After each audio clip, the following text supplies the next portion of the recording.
Ці позиції були в Торецьку. Ми там знаходились такий-то час, 168 днів. Я себе заспокоював тим, що просто так все закінчується і це закінчиться. Нам треба їжа, сигарети, павери. Все, більше нічого. Оце було пріоритетом вижити. Руся по ньому відпрацював і все, тіло впало. Це був молодий росіянин, мертвий. Він такий собі співрозмовник. В принципі, його кров потім, вона теж воняла перегаром дуже сильно.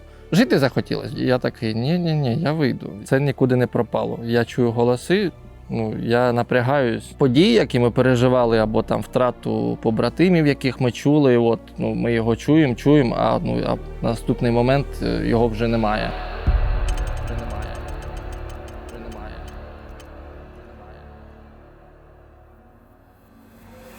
Можна по позивному Кікі. Це дівчинка-відьма із аніме Міядзакі. Вона там, це історія про дорослішання. Просто вона мені близька. 168, другий вихід. Перший був трохи поменше, другий 168 вийшло. Я ж не сам там був. З напарником. Ці позиції були в Торецьку. Ми там знаходились такий-то час, 168 днів. Получається, ми зайшли взимку 10 січня. Тоді ще трошки ситуація була інша. А вийшли ми 25 червня. Поміняли нас. Складний участок для заміни. Не вийшло поміняти раніше. Плюс ми були не перші на черзі, інші позиції там були, які там довше сиділи до нас. Ми їх пересиділи, але таке собі досягнення. Ми були не перші, просто в черзі, і все. А коли вже дійшла до нас черга, декілька разів нас намагались поміняти, але не вийшло. Просто складність там своя. Сільська місцевість, конкретну позицію описати, так? Це ми сиділи в гаражі. Такий на 2 машини, підвал був, слава Богу. Наше укриття там таке підземна кімната, я би навіть сказав. Тобто на ніч ми спускалися в кімнату, а вдень ми чергували зверху, бо там і чути краще, по напрямах. І хоч щось видно, хоча, видно, це гучно сказано. Така дірка була, там, я не знаю, чи міномет пробив, чи щось таке. Такий маленький телевізор, і в нього там видно на 6 і все. Метрів 10-15 і все, максимум. А все решта, це на слух ми сприймали і доповідали. Ми виходили тільки в разі потреби. По команді, або там за припасами, коли посилку кидають, хоч не хоч, все одно її треба забрати. Бо вона ж не буде лежати там цілий день. Її там вночі кинули, вона не буде там цілий день валятися, її запалять, і вас запалять, і тоді проблеми. А якщо позиція запалена, вам треба шукати нове укриття, перебігати туди, теж проблема. Просто так ми не шарились. В основному по команді. Тобто нам дана команда пошукати нове укриття, ми вийшли, пошукали, зайшли назад. Я спав, Руся чергував. Ми сиділи внизу, в своєму підвальчику. І він почув, що там тіло ломиться до нас. Дуже нагле тіло. Причому так прям виламує двері. Він мене розбудив і, зайняв позицію. Там, ніч глуха, чи друга ночі, чи третя ночі. Ломиться тіло. Він зайняв позицію, просто він знав, де. Тіло зайшло, ще й світило фонариком, який молодець підсвітив, де він є. Руся по ньому відпрацював, і все, тіло впало. Оцей єдиний контакт, за всі ці дні нам дуже пощастило в плані того, що інші до нас не залізли. Слава Богу, що з Русею нічого не сталося, це, його не затрьохсотило, не задвохсотило, що з ним все в порядку, по ньому він просто не попав. Ну, типа у відповідь. Звісно, стріляв, але з собою чогось не взяв набоїв, і не було магазинів у нього додаткових, там якісь, я не знаю, на що він розраховував, як можна, в принципі, так гуляти. Ну, в тіпляк роздивлялися, да, і якби ми чекали, що ще хтось буде, бо, ну, якби, що він сам взагалі лазить, ну, це дивно. Де його напарник, там, ми чекали, що ще хтось буде. Але так ніхто й не прийшов, аж тільки, не знаю, в обід. Інший прийшов уже, він почув стрільбу, що тут у нас була. І такий, типу, там було движення, щось, і почав до нас стукатись, типу, розбиратися, що там, але вже не ломився. Були якісь і інші, але от після оцього забараненого першого нічного гостя, от, прийшов перевіряти інший. Хоча ми думали, що нас викриють ще раніше, там, бо це ж не перша наша стрільба із позиції була. Тобто, і я не знаю, завдяки чому. Завдяки АРСу нас не спалили, в принципі, нашу позицію за такий час довгий. Там пару зажигалок нам кидали після того, як ми стріляли вже на ранок, але на цьому все. Ну, там, типа, позицію не розбирали. В цьому велике щастя, я ж не знаю, кому дякувати рідним, які молилися, чи ще комусь, взагалі не ясно. Це був молодий росіянин, 23 роки, який приїхав з Славянськ на Кубані, по-моєму, місто, щось таке. Я не знаю, яка його мотивація була. Ну, може, за грошима пішов, може, ще за чим, може, там трошки повернутий був на пропаганді. Не зрозуміло, що товкає таких людей. Інші, коли мимо проходили або затримувались біля нашої позиції, ми чули оцей перегар. Деякі з ними чи просто п'яні в момент, коли вони йдуть, чи там. І цей молодий теж був п'яний. Ну, тобто перегарище йшов хороший. І, в принципі, його кров потім, вона теж воняла перегаром дуже сильно. Ще з неділю воняв. Та, ну, автомат при ньому був такий же на п'ятерках. Ну, тобто у нас приблизно такий же, як у нас, трохи легший. Да. Типа, ну, патронів в магазині, от один магазин, 4 пляшки води півлітрових, трохи батончиків, павербанки, там рація, зарядки до неї. Коротше, ну, повний рюкзак. Я здивувався, як він з повним рюкзаком так жваво бився в наші двері. Ну, там вони були підперті велосипедом оцим стаціонарним, коротше, той, що тренуватись на ньому. А він так жваво, прям з рюкзачком вбивався в ці двері. І отаку щілину собі пробив, щоб залізти, і з рюкзаком туди проліз. Власне, щоб подивитися. Ну, я здивувався, що у нього взагалі турнікет був. Ну, але був китайський, херовий, прям якийсь без підпису, в общем, ще щось така якась маленька аптечка там. Його потім не шукали. Це от єдине, що я зрозумів, бо ми були на жогі постійно, це ж ми нашуміли, нас спалили те, що ми тут стріляли, але його не шукали. Тобто його послали, або він сам пішов, ну хоча як би це він сам пішов, його послали і все. Типа забули про нього, що він є.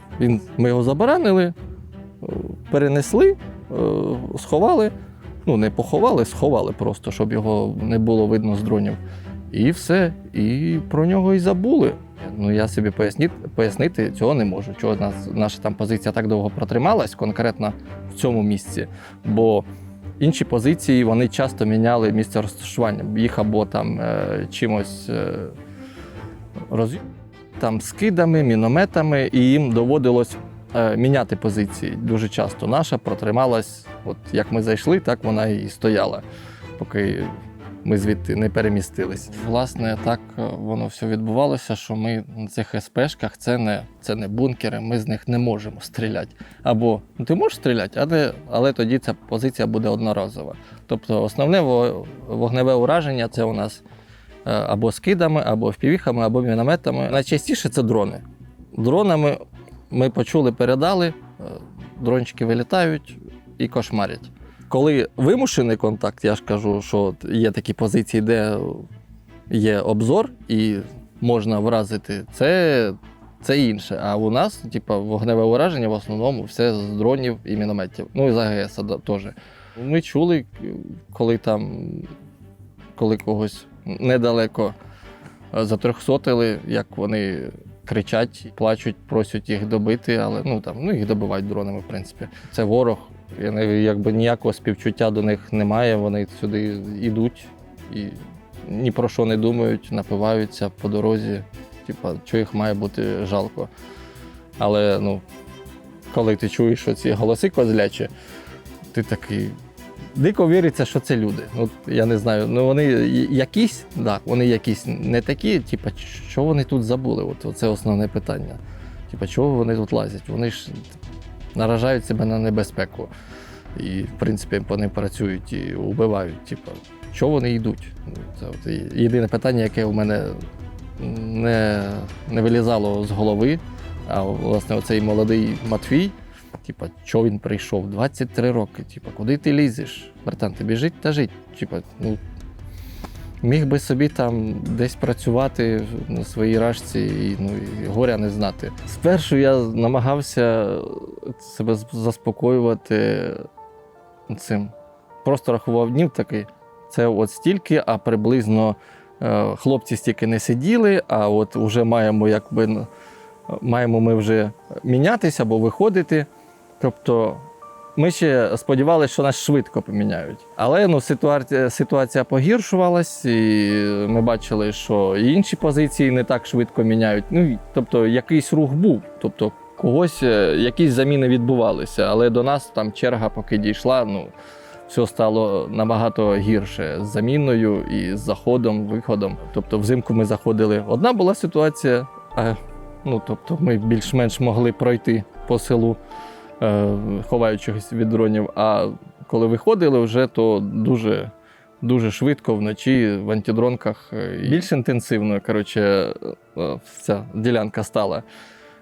Я себе заспокоював тим, що просто таким, я не знаю, що це стоїчне, мабуть, вислів, що все закінчується і це закінчиться. І плюс ми з рідними на зв'язку були не на прямому, а записували через командирів повідомлення, мінімум кожну неділю. Тобто голосом ми надиктовуємо, кажемо, що з нами все добре, слов не переживайте, я не буду казати, бо мама такого пережила. Вона за перший мій вихід переживала, коли він там був 26 днів, а за 168 у неї зовсім там вже планку сорвало. Не знаходила собі місця. Заспокоював себе тільки цим. Думкою, що все закінчиться, треба триматись купи, треба менше конфліктувати з напарником, треба підтримувати один одного якось, хоча б не грузити. Всяким дріб'язком, ти сюди це поклав, ти це поклав, а це можуть запалити, і ще щось. Таких же моментів просто мільйони, і вони нікуди не діваються. І на наступний день вони отак згадуються. І, в общем, я не знаю, чим це напарник підтримував, теж розмовами з дружиною, з рідними. В один момент, думаю, попрошу маму, нехай запише мені батька, нехай запише мені бабушку, нехай запише мені брата. Тобто, можна було, в принципі, будь-кому через месенджери записати повідомлення, і вони б тобі теж записали. Я ж кажу, це у нас КСП цією комунікацією займалось, бо це дуже важливо, і це треба робити, в принципі. Ти відчуваєш хоч якийсь зв'язок зі своїми рідними, про те, що тебе чекають, розумієш, і про те, що вони переживають, і, в принципі, ти собі знаходиш хоч якісь мотивацію. І волосся теж, я думаю, я його винесу, не буду стригти. Воно дуже сильно запуталось, дякувати маману, вона його трохи вичесала, бо воно дуже сильно запуталось, я його в пучку тримав, на потилиці, і розпутував дуже-дуже рідко. Бо, шолом налази, тому пучок треба, щоб на потилиці був. Оце єдине, що. А так там, змоги помиті його, чи як я вдома звик, або там в розташуванні просто помить голову, або розчесатись, це не... Вода там якби дефіцит. Тому ми там дощ збирали, і митись водою, якою ти збирав для того, щоб попити, це якось під питанням. Думаю, я вже вийду, там густина якась, яка зійде, фіг з ним. Я міг би його позбавитися, але це був такий для мене принциповий момент, що я винесу волосся, свою голову, я який зайшов, такий і вийдуть. І дай Бог, щоб не потрьохсотився. Ні, мені просто подобається, що воно довге і яке, коли помити, все. Якщо в навчальному центрі мене не доконали, щоб я його зістриг, то яка різниця, коли я на позиції? Це ж все моє. До цього немає нікому діла. Це моя справа і воно мені подобається, я так і ходжу. Це не дуже по уставу, мабуть, я не знаю, як би хотілося комусь в навчальному центрі. Але це ж нікого не стосується. Воно мені подобається, я його ношу. Все, тут немає ніякої філософії, як казав один побратим, хіппі. Тобто я не хіппі. Чим розважався. 2 книжки в мене там було, таких, не на телефоні, «Діти капітана Гранта» руською, і якась ще книжка про студентів руських, які працюють на КГБ. Не дуже цікаво. Я все одно один раз прочитав, а «Діти капітана Гранта» я вже 6-й раз почав перечитувати. Да.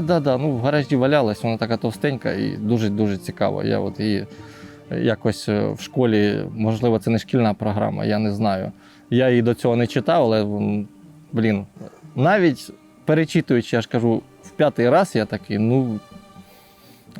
по-перше, нічим було себе зайняти. Тобто це не заважало роботі. Я все одно більшість на слух сприймав. Ми слухали, чергуємо по 3 години. 2 по 3. Ми намагались поспати оці 6 годин. А після цього, там починався сіряк, і вже це небезпечна на пора доби, коли вже ворожа піхота може курсувати туди-сюди. Вночі вони зазвичай, якщо лазили, то дуже-дуже рідко. А от сіряк, що у них, що у нас, вони роблять переміщення. Хоча вони і по дню лазили, деякі не соромлячись нічого, ні дронів, я не знаю, ні мінометів. Якщо сіряк, ми вже чергуємо на горі. Поки ніч, ми чергуємо внизу. Просто слухаємо. Якщо є з чим себе зайняти, напарник собі придумав заняття, він крутив сигарети собі. Він більше курив, крутив сигарети, чимось займав руки. Я, власне, читав. Або просто сідав, крісло-качалка така була цікава. Сідав у неї і думав про своє. Чим я займусь, наприклад, коли в відпустку піду, або коли звільнюсь з армії. Я собі думав просто, чим я буду займатися. З'явилась маленька думка, непогано би щось спекти, коли приїду додому. Взяв, записав в телефон, в нотатки, щоб просто ця думка мене відпустила. Хочеться чогось з'їсти, взяв, записав, думка відпустила. Все, отак всі думки, що до мене приходили, все записав, що похоже на плани. Це я записав, все, думка відпустила. Вже вона мене відпустила, я можу думати про щось інше. Розмовляли ми дуже рідко. Тобто по ділу, по роботі, інформацію один одному передати, поки один спав, щось пройшла якась інформація по рації, це другий має бути в курсі. Ви маєте бути єдиним організмом. Тобто ви не маєте нічого приховувати. Навіть якісь розмови неважливі по рації інших позицій, це теж ми все передаємо один одному, ми маємо знати все. Тобто, що знає один, то знає другий. То ми були дуже обережні. Ми розмовляли переважно шепотом. Не то, що переважно, завжди шепотом. Ми говорили, все, що міняється, це ж, це те, що звучить по рації. Інформація, яка приходить, ми це переварюємо, по-своєму аналізуємо, і воно, оказується, не так. Що ти собі надумав, все не так, або щось так. Ізоляція – важка штука. Тебе немає... Зв'язок з рідними є, але він не прямий. Газет нам не присилали, інтернету у нас там немає. Власне, що ось є на позиції, ми ні від чого не відволікаємося. Ми тут зараз день у день просто. День пройшов, дякувати Богу, все. якось такий став горизонт планування у день. От, на один день горизонт планування. Хоча там все могло мінятися дуже-дуже швидко. Нас дуже було легко спалити наш гараж. Дуже легко. Там хлама такого навалено, спалили. Або вони там ще кидають гази, труять деякі позиції. Тобто ми знали, що таке буває, що вони не тільки розбирають з мінометів і скидами, вони газом душать. Але в основному, позицію оце пробив, спали. Цього ми найбільше боялися. Але, більш-менш пощастило. Проблема не в тому, що нам скидали, а в частоті, щоб були затримки. З водою ми процес наладили, ми збирали дощ в ці якісь там банки 3-літрові, або тазик, або щось. Нам кидали ці пігулки для очищення води. Тобто ми цю дощову воду відстаювали, цідили, і тоді кидали туди оцю таблетку. Тобто ми спершу сніг збирали, так, щоб не палівно було рівненько, потім бурульки, отака тема. А коли дощ пішов, це ще більше води. Ми порішали проблему з водою і могли вже собі замовляти просто їжу. Бували моменти, коли посилки не туди літають, вони не долітають, або там прилетіла не наша посилка, і там вода, ми такі, на що нам вода? У нас є вода. Нам треба їжа, сигарети, павери. Все, більше нічого. Замовляти можна все, окрім заморожених пельменей. Каже, ти думай трохи. І я коли сказав, що мені треба спагетті, там тушонка падає, і там гречка, вівсянка, все в банках цих запаяних. Я такий, мені треба спагетті. Такий командир каже, де що, багато води? На чому ти варити будеш? Я кажу, я виділю. І оце 2 дні мені падали спагетті, і це були такі хороші дні, коли я просто наївся того, що я хотів. І нам, в принципі, кидали там і ковбасу, і сало, і мівіну, хлібом. Ми просили більше хліба, бо він ситності більше дає. І, в принципі, все, що не їси з хлібом. Приїжджає багато тушонки, але на хлібина ми такі, один хліб, треба більше. Ми такі, більше хліба. Не кладіть воду, просто кладіть більше хліба. Або щось там до хліба, якісь намазки, ковбасу в кожну посилку взагалі клали. Проблем в тому, що клали, не було. Але коли там збивають дрон і декілька днів ви не розрахували їжу собі і ви залишаєтесь просто без їжі, таке. Тобто ми не бідували по воді, бо вода була завжди. Там деякі позиції не могли собі дозволити збирати воду. Нам пощастило з пробитим дахом, що він у нас протікав. І за рахунок цього ми по воді спраги не було. А коли у тебе спрага, бо були ж і такі дні, коли у тебе спрага, ти ні про що інше не думаєш взагалі. Ти хочеш пити і все. Це єдина потреба в тебе в принципі. Коли вже вийшли з позиції, ми зустрілися нам привели хлопця, мужичка з іншої позиції, Ганса, такий хлопець, мужичок. Оце ми побачили хоч одного нашого нарешті, бо цей мертвий такий собі співрозмовник. Я не знаю, ми Ганса побачили, і Руся з ним як зацепився, вони обидва люблять побалакати, але дуже було приємно, в принципі, своїх побачити. Один одного. Ми по рації можемо чути когось. Ми там, коли було більш-менш затища, ми намагались якісь там розмови вести з іншим там піхотинцем на іншій позиції, бо йому ж теж там не солодко і просто хочеться з кимсь іншим побалакати. Ми такі, коли побачили цього живого нового свого, ми такі, давай розказуй, що у вас там, що у нас там, він своїх історій, ми йому своїх історій. Дуже зраділи, в принципі, коли почали своїх бачити, а коли вже виходили, і там наших по путі людей прям багато, і не тільки з нашої бригади, ми такі, це якась така атмосфера цієї армії, не знаю, яку ти не відчуваєш, коли ти на позиції. Коли навіть просто рух. або там ти сигарету стріляєш на позиції іншій і перекидуєшся парою слов і спитаєш, як у них служба йде, розказуєш свою, оця от комунікація, вона от дуже їй не вистачає просто банально поговорити з іншими людьми і з іншими військовослужбовцями. Ми прямо аж видихнули, коли дійшли до наших позицій. Страшне. У мене був такий фізичний стан, що коли я заходив, я не міг бігти з рюкзаком в усьому спорядженні. Я не міг бігти. Там були участки, коли треба було перебігати, відкриті місцевості. Але я відставав, тут треба перебігти, прям треба зробити зусилля. Я відчуваю, що задихаюсь, або, просто ноги не біжать. Я йду і я не можу біжати. Але це коли я заходив. А коли виходив, я вже, хоч у нас і рюкзаки були повністю забиті, бо ми переходили на іншу позицію. Коли ми виходили, я шкурував як можна швидше. Я вів, тобто нас вели, я був на рації, напарник ззаді контролив там ліво-право ззаді. Проміжки між посилками стали менші нарешті, і ми перед виходом просто трохи наїлись. Да, і сил було вийти, і сил хватало.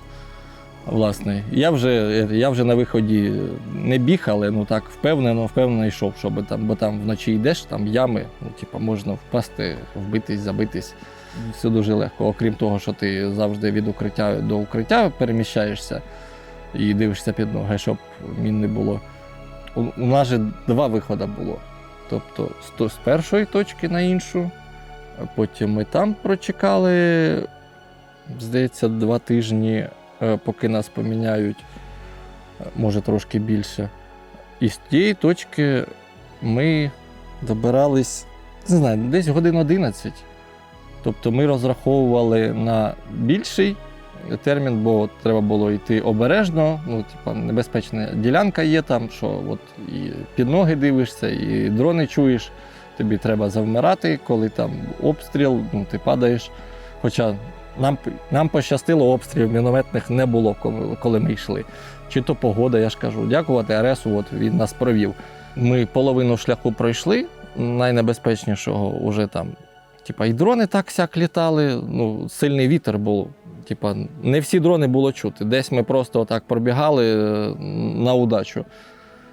Половину шляху пройшли, зупинились біля якоїсь позиції, там сигарет попросить, покурити, потерти про всяке таке.